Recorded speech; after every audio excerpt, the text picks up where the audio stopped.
Got it. All right, great.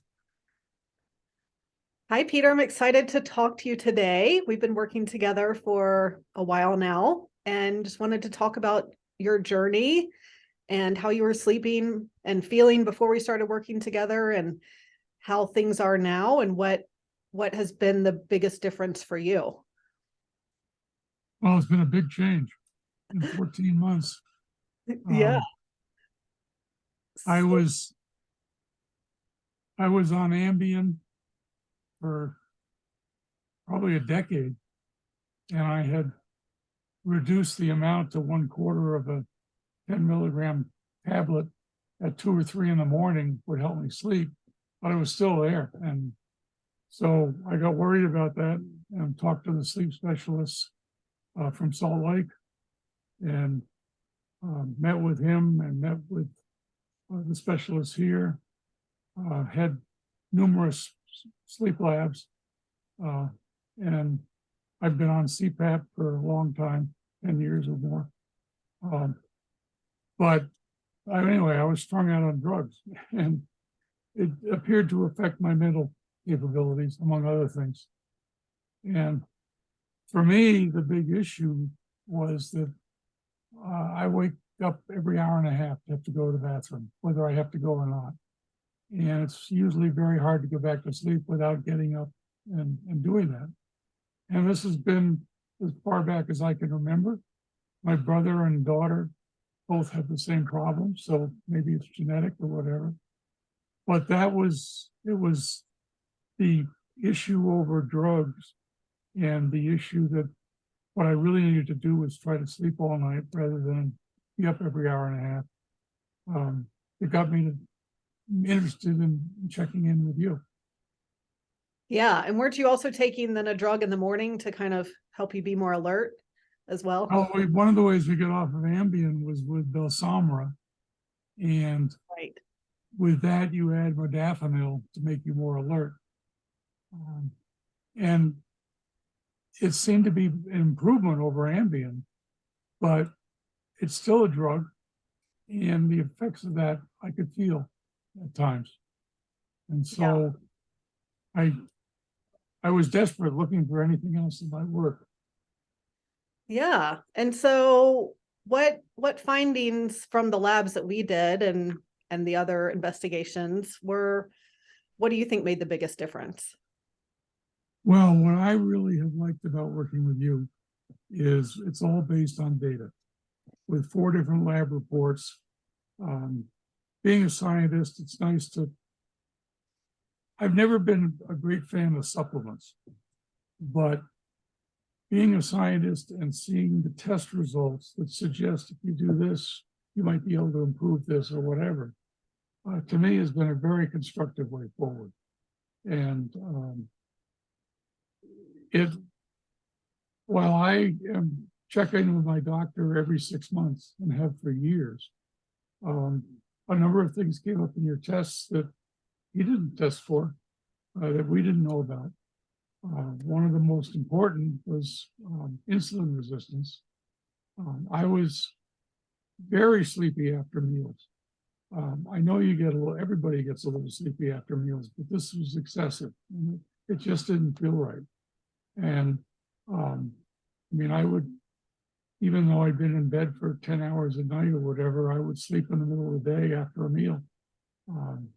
And began to realize that this was insulin resistance and my body was not processing glucose properly. And it was through you that we recognized that in the testing.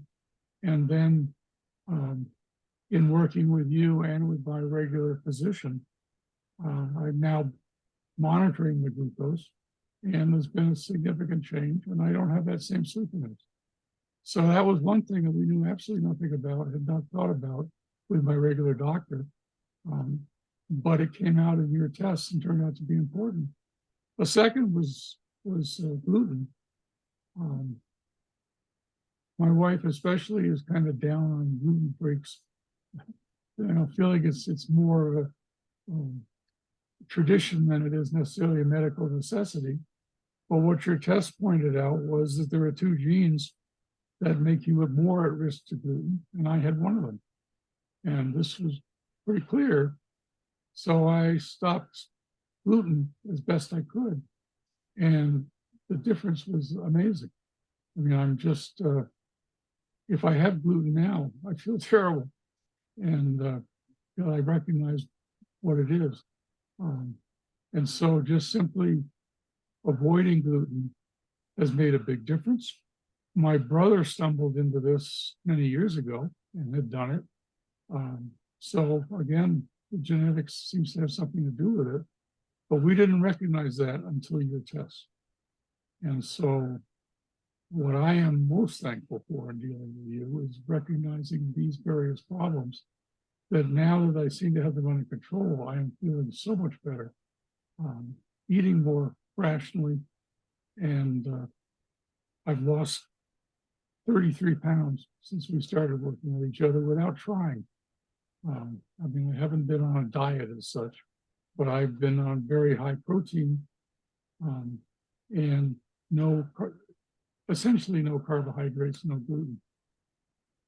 Yeah, I mean, you made a lot of changes, and I mean, I've always appreciated your determination to keep digging and figure things out, because, you know, the test that showed gluten sensitivity for you isn't something that I do with all my clients. So that's something that you really wanted to know for sure if this was true for you, which I really admire, because a lot of people don't necessarily want to know that.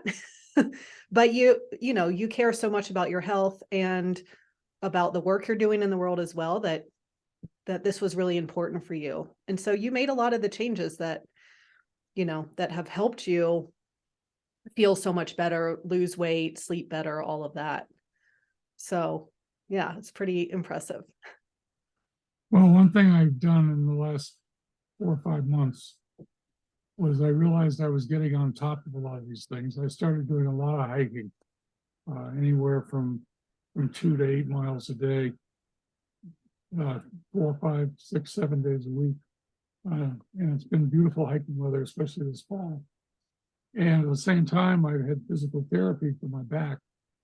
And the physical therapy has gone beautifully. My back doesn't hurt when I'm hiking anymore. We began to work on other physical therapy things related to all this that have really helped out. And during that time, I realized that I really needed to put my health first, that I'm very wrapped up in science, and that I've made a very important discovery in science that I need to get out there, but I need to be in physically good shape first. And so for the last few months, if I have time available, I go hiking rather than doing this, what I've been doing for a decade or more, burrowing into science. And now I'm feeling so much better, so much clearer headed, that I'm diving back into the science, and I'm ready to take on the world, which is part of what I have to do. Yeah, which is so inspiring. And yeah, I mean, when we first started working together, you had gotten into, I want to say, a rut maybe where you weren't exercising. And you knew that wasn't healthy, but so you quickly made changes in that as well. And well, one of the things that COVID did, with the lockdown during COVID, we were the hootenanny that we play a major role in, went virtual, and we got in a habit of having a margarita after we had performed, and this became 2 margaritas and 3, and this turns out to have been what prompted the insulin resistance. But I was having a lot more sugar that way than I'd been having for a long time, and so it was. That was one effect of COVID, that finally we got past that and realized some of these problems, we could do something about it. yeah, I think a lot of people probably started some not so great habits during COVID for sure. So it was a big change in all of our lives. yeah, And, yeah, definitely. It was the biggest public health problem since 1918. And we were not overly constructive in dealing with it. But what got our attention, my wife and I's attention, was that if you were in your late 70s, early 80s, where we are, and you got COVID, there was a finite chance that you would die. That gets your attention. And Right. so we've been very religious on getting our shots and boosters and basically not socializing. And it's very nice now to get back to face-to-face socializing. Yeah, definitely. Although we're not out of the COVID jungle yet. Right. Yeah, we might never be, but yeah, I mean, one of the things that you also did was, because I suspected blood sugar issues and insulin resistance, was you got a continuous glucose monitor from your doctor. So then you were able to see, like, when you had those margaritas, what happened with your blood sugar. So I think that was very motivating for you as well. Yeah, it was very clear that my blood sugar just spiked, particularly if I had a beer or a margarita or something on an empty stomach. It just spiked right away. And then it tanked, but not so much.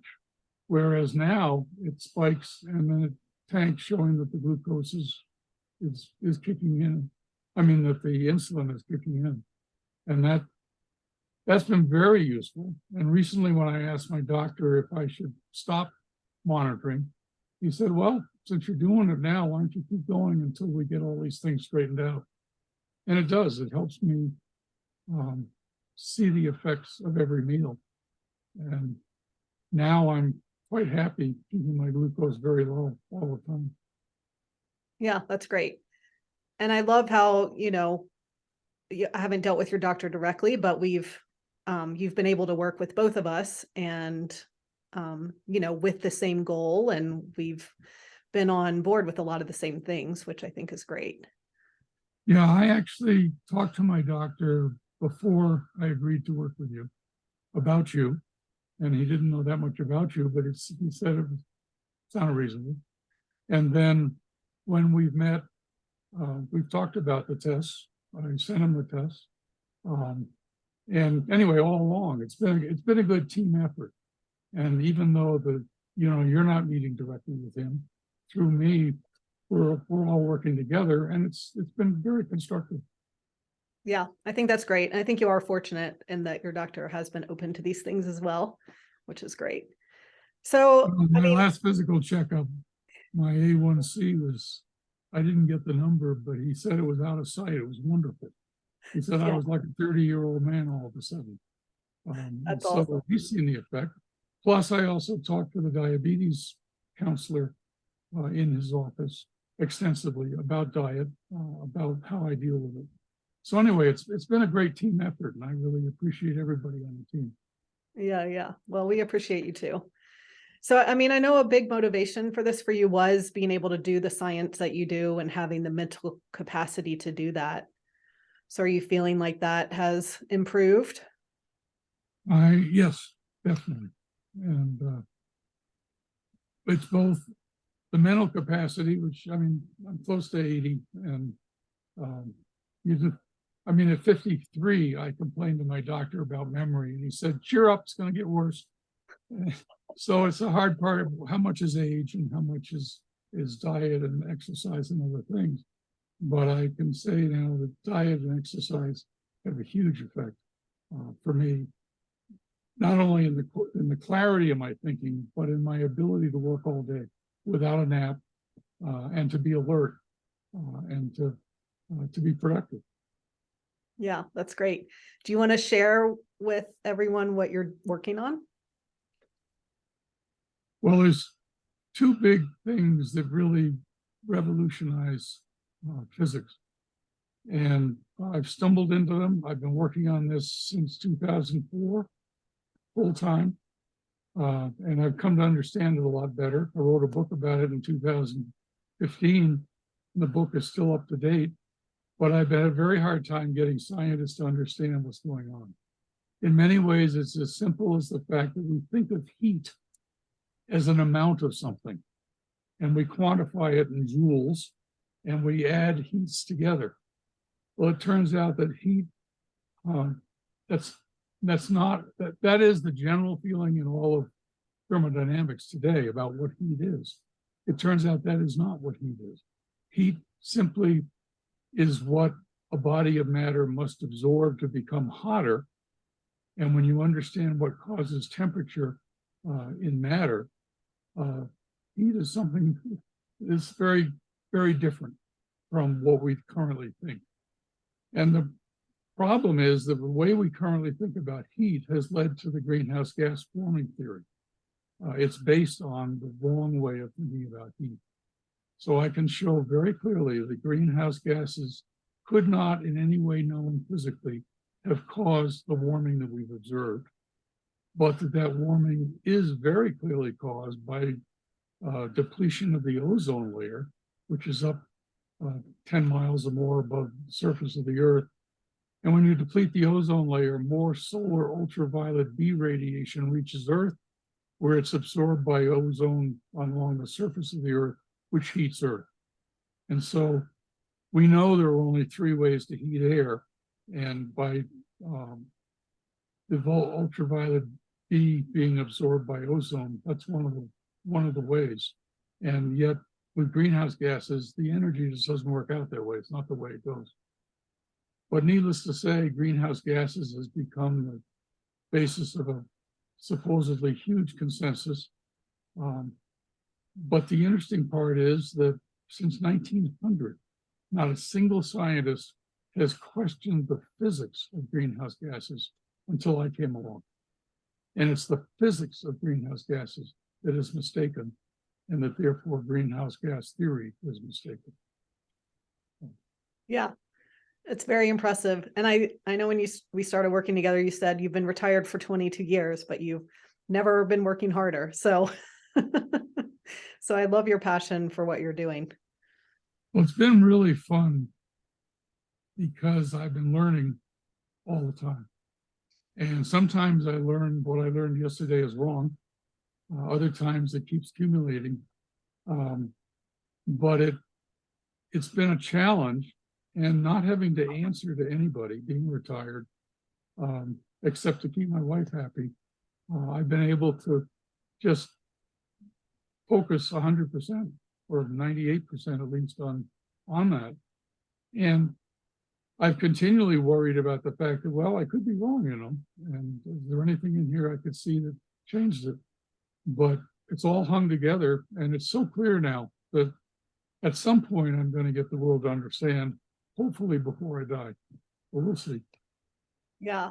Well, I love that this is your mission and that I have been able to play a part in helping you with that by helping with sleep and how you're feeling. So thank you so much for coming on and sharing. Is there anything else you'd like to add? Well, it's been a real pleasure working with you, and I look forward to continuing. As I say, I believe in tests and responding to tests. And while I've gotten very used to taking a lot of supplements, it's always, and they seem to have helped. It's always important to keep reviewing the situation. And it's changed my diet. I mean, I'm having a lot more spinach and guacamole and things that I was not eating. And anyway, it's all been very beneficial. Yeah, that's great. I've highly touted you to several people, some of which may already be working with you. Awesome. Well, I thank you for that. And I thank you for coming on today. My pleasure. All right. I will talk to you soon. Thank you. Thanks, Peter.